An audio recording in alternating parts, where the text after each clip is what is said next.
Labadiena, parodysime, kaip suteikti įgaliojimus Sodros sistemoje. Atkreipiame dėmesį, kad įgaliojimai yra dviejų tipų. Atstovavimo teisių, kurios leidžia tik peržiūrėti informaciją ir pačio įgaliojimo, kuris suteikia teisę teikti deklaracijas. Įgaliojimams reikalingus asmenų duomenis rasite administracijos siustame laiške. Svarbu, laiške bus prisegti įgaliojimai FDATA formatu. Jie atsidaro tik įkėlusi Sodros sistemą. Šiuos priedus išsaugokite kompiuterio darbalaukyje. Prisijunkite prie sodra.lt. Spauskite mygtuką Prisijungkite, pasirinkite prisijungimo paskyros tipą draudėjams, pasirinkite prisijungimo būdą elektroninį bankininkystę, L-parašas ar kitą. Šiuo atveju jungsime su mobiliuoju elektroniniu parašu. Pasirinkite mobilus parašas, įveskite asmens kodą ir telefono numerį, į kurį įrašytas jūsų elektroninis parašas. Spauskite jungtis, kurį laiką palaukite.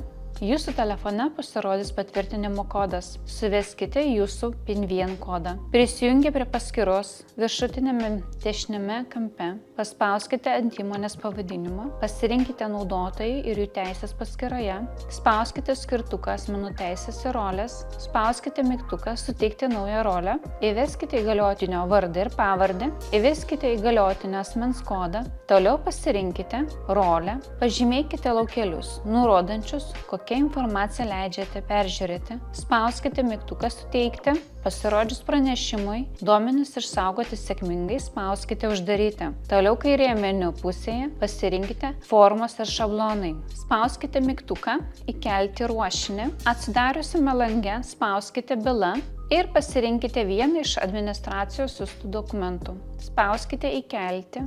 Įkeltas dokumentas atsiras sąraše. Toliau spauskite pieštuko ikoną Redaguoti. Viršutinėme meniu paspauskite Tvirtinti, pasirinkite Pasirašyti, pasirinkite mobilių pasirašymo būdą, įveskite telefono numerį ir asmens kodą, spauskite Pasirašyti. Toliau jūsų telefone pasirodys patvirtinimo kodas. Suveskite jūsų PIN-2 kodą. Sėkmingai pasirašęs dokumentą spauskite Gerai. Patvirtinus dokumentą jo būsena pasikeis, dabar galite jį pateikti. Norėdami patikrinti dokumento pateikimo būseną, kairėme meniu pusėje eikite į Dokumentai. Dokumentų sąraše galite stebėti pateikimo statusą. Pirmasis įgaliojimas suteiktas.